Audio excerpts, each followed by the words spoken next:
Salut les cancers et bienvenue dans cet horoscope pour le mois d'octobre 2021. Mon nom c'est Gabriel, je suis astrologue et ensemble je propose qu'on regarde un petit peu comment ce mois-ci va se passer spécialement pour vous. Alors c'est un mois, le mois d'octobre, qui va vraiment avoir une saveur différente si je peux dire. Ça va vraiment changer de couleur.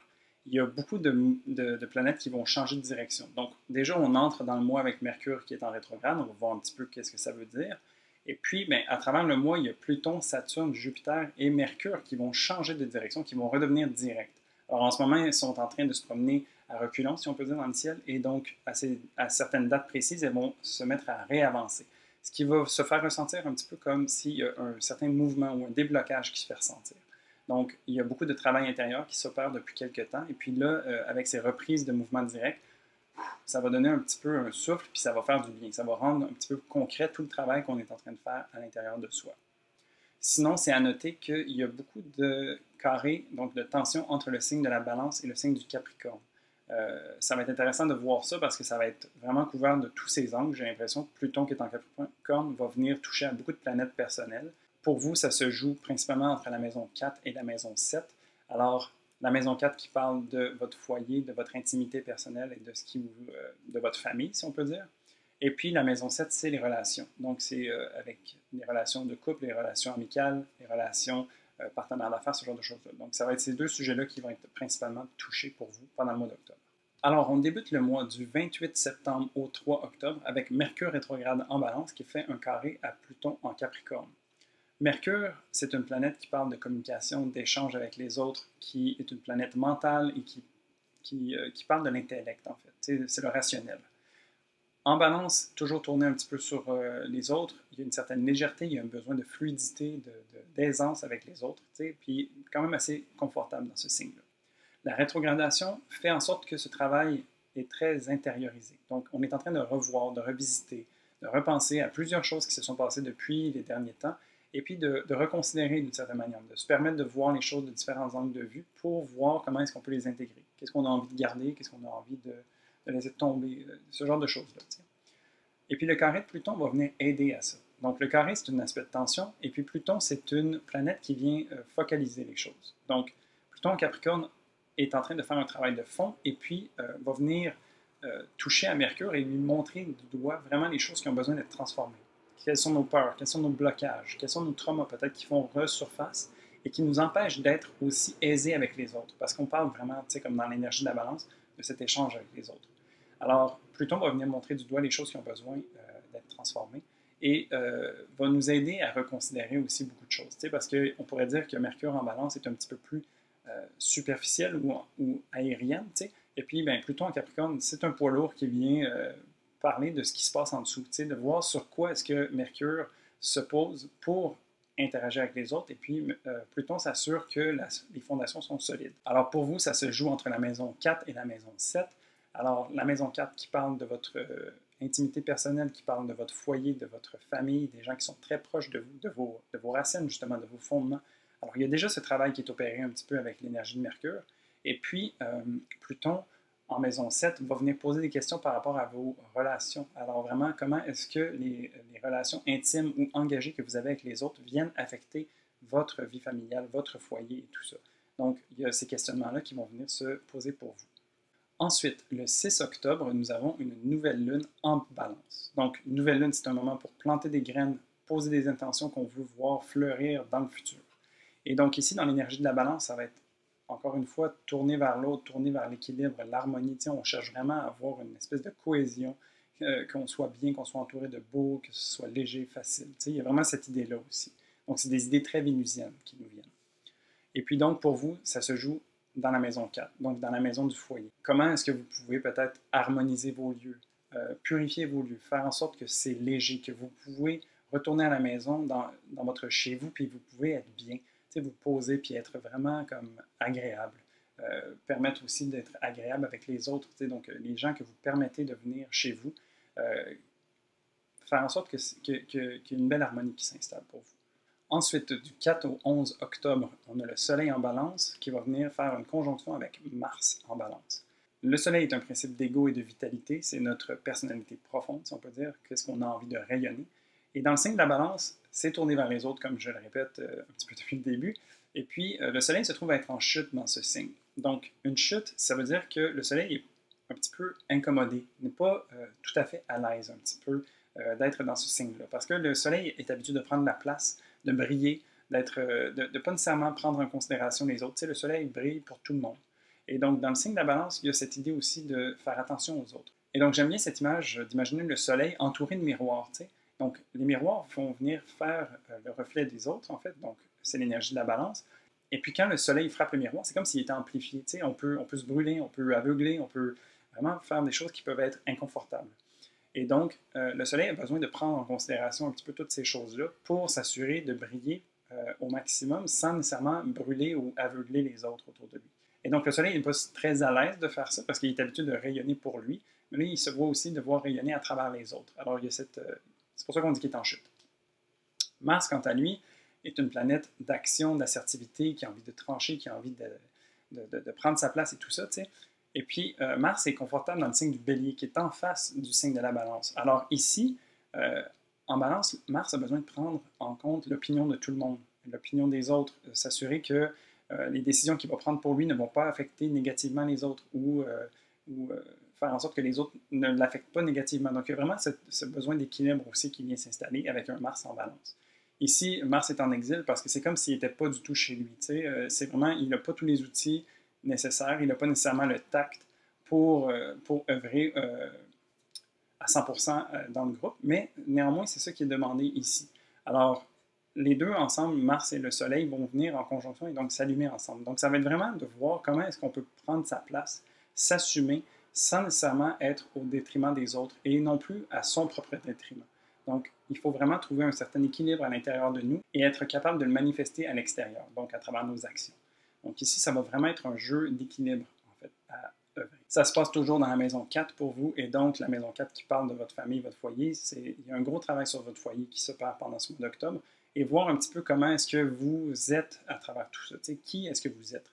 Il y a aussi cette idée avec la maison 4 de l'intimité avec soi, donc, et donc l'intimité qu'on a avec soi va venir se refléter un petit peu partout, c'est quelque chose qui va être qu'on transporte avec nous. Donc, ce travail-là d'équilibre, à savoir comment est-ce qu'on doit agir, comment est-ce qu'on doit être juste envers les autres, à l'intérieur de nous, c'est un travail qu'on peut faire qui va finir par se répercuter à l'extérieur aussi. Donc, ça peut être intéressant de voir ça de cet angle-là.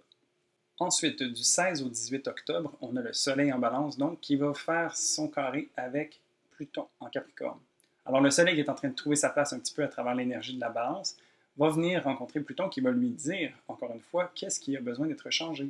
Donc, le Soleil cherche quand même à avoir une certaine légèreté dans la balance et une certaine aisance, mais Pluton est toujours en Capricorne et va venir poser les doigts sur ce qui a besoin d'être changé, transformé. Qu'est-ce qui nous empêche d'être à notre plein potentiel, sachant qu'on a besoin de briller, mais pas trop.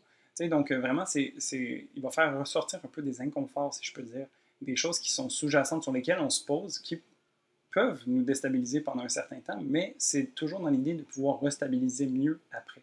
Donc, c'est comme si en ce moment, on était sur une espèce de truc ambivalent, mais qui tient, et puis Pluton va venir comme bouger le truc pour que ça tombe, afin qu'on puisse le reconstruire correctement. Donc, il y a ce travail-là qui va s'opérer ici. Ça se joue toujours donc entre la maison 4 et la maison 7. Alors, la maison 4 pour le Soleil, et puis Pluton qui se trouve en 7 va venir peut-être passer à travers quelqu'un d'autre. Donc, c'est peut-être quelqu'un avec qui vous êtes en relation qui va venir vous ressortir des choses. Ou peut-être que c'est à travers une relation, quelque chose que la personne avec qui vous êtes en relation, cette personne-là est en train de vivre des choses qui sont déstabilisantes et viennent faire en sorte que vous devez vous repositionner par rapport à vous-même, par rapport à votre foyer. Donc, c'est ici que ça va se jouer pour vous. Ensuite, le 20 octobre, nous avons une pleine lune en Bélier. Alors, une pleine lune, c'est un moment de culmination où est-ce que l'énergie de la lune se charge et puis c'est un très bon moment pour manifester.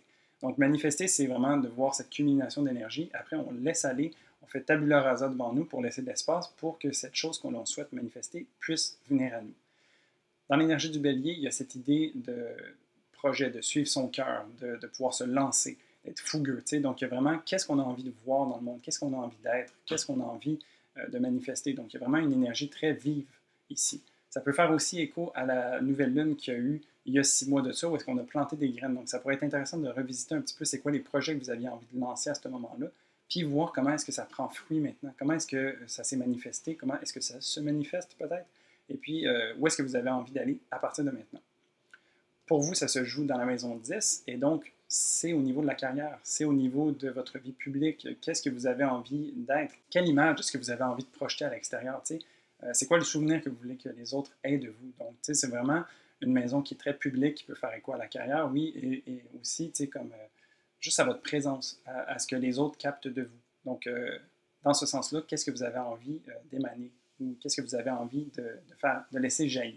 Pour finir, du 25 au 27 octobre, on a Vénus en Sagittaire qui va faire un carré à Neptune en Poisson. Donc, Vénus nous parle de nos valeurs, de notre façon d'aimer, d'être en relation avec les autres. Dans l'énergie du Sagittaire, c'est une énergie aventurière qui a envie de fougue, de suivre son cœur, de s'amuser, qui a envie de dérailler la routine un petit peu, de se lâcher lousse, puis envie de sortir à l'extérieur, envie de s'émanciper, de pouvoir élargir ses horizons et tout ça.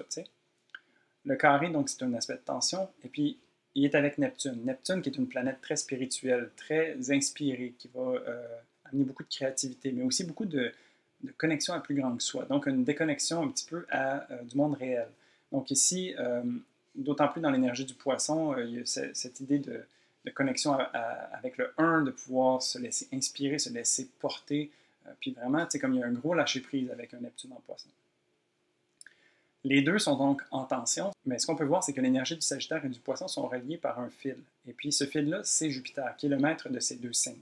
Et donc Jupiter est une planète qui a envie d'expansion, qui a envie de grandir, de découvrir des nouvelles choses, qui a envie justement de s'émanciper, de pouvoir ouvrir ses horizons et tout ça. T'sais. C'est juste que dans les deux énergies, c'est fait de façon différente. Donc avec l'énergie du Sagittaire, c'est un petit peu plus à l'extérieur, et l'énergie du Poisson, on plonge à l'intérieur. Donc ici, pour vivre ce carré le plus aisément possible, je dirais que ça serait intéressant de voguer entre les deux.